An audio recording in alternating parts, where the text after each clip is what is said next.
नमस्कार मंडळी, स्वागत आहे तुमचं अश्विनीज किचन या माझ्या यूट्यूब चॅनलमध्ये. तर आज आपण छान मस्तपैकी असं भाज्या घालून केलेलं सँडविच बघणार आहोत. तर हेल्दी सँडविच आहे. आता तर शाळाही सुरू झाल्या आहेत, तर मुलांच्या टिफिनमध्येही तुम्ही हे देऊ शकतात. तर त्यासाठी मी छान 4 बटाटे उकडून घेतले आहेत. त्याच्यामध्ये आपण तुम्हाला हव्या असतील त्या भाज्या ॲड करा.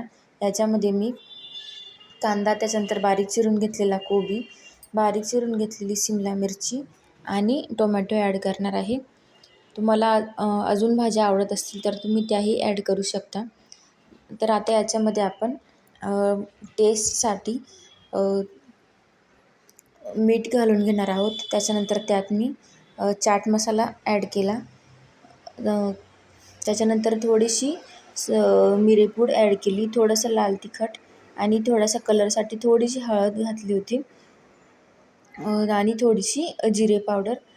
थोडंसं बाइंडिंग येण्यासाठी त्यात मी 1 पळी तेल ॲड केलं. छान हातानेच हे मिश्रण असं मिक्स करून घ्यायचं. त्याच्यानंतर तुम्हाला आवडत असेल तर तुम्ही याच्यामध्ये चीज पण यूज करू शकतात. मुलांना आवडत असेल तर नक्की टाका. मी याच्यामध्ये चीज वगैरे ॲड नव्हतं केलं. तर याच्यासाठी मी जे व्हाईट कलरचे ब्रेड असतात ते यूज केले. तर सुरुवातीला मी 4ही ब्रेडला छान असं टोमॅटो केचप लावून घेतलं. त्याच्यानंतर त्याच्यावरती हे भाजीचं जे सारण आहे ते छान असं स्प्रेड करून घ्यायचं एका चमच्याच्या सहाय्याने. तुम्हाला जर जास्त स्टफिंग आवडत असेल तर तुम्ही तुमच्या आवडीनुसार ते स्टफिंग त्यात भरू शकता. त्याच्यानंतर दुसरा ब्रेड त्याच्यावरती आपल्याला छान हाताने दाबून हाताने दाबून छान असं ते हे करून घ्यायचं. तर आता हे जे सँडविच आहे तर तुमच्याकडे सँडविच मेकर असेल तर त्याच्यामध्ये केलं तर छान क्रिस्पी बनतात.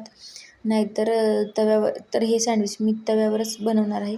त्याच्यासाठी मी तव्याला थोडंसं तूप लावून घेतलं आणि त्याच्यावरती लो फ्लेमवरती छान दोन्ही बाजूने हे जे सँडविच आहे ते छान असं भाजून घेतलं. तर हेल्दी आहे, कधीतरी मुलांना नक्की देऊ शकता.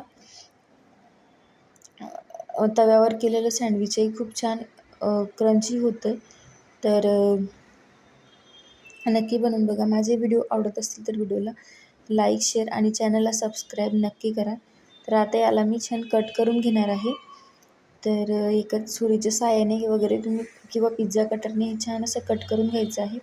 आणि तुम्ही बघू शकता किती छान आहे. तर मुलांनाही असले प्रकार अधूनमधून केले तर त्यांनाही आवडतात, हेल्दी आहे. तर नक्की बनवून बघा. टोमॅटो केचपसोबत नक्की सर्व्ह करा. धन्यवाद.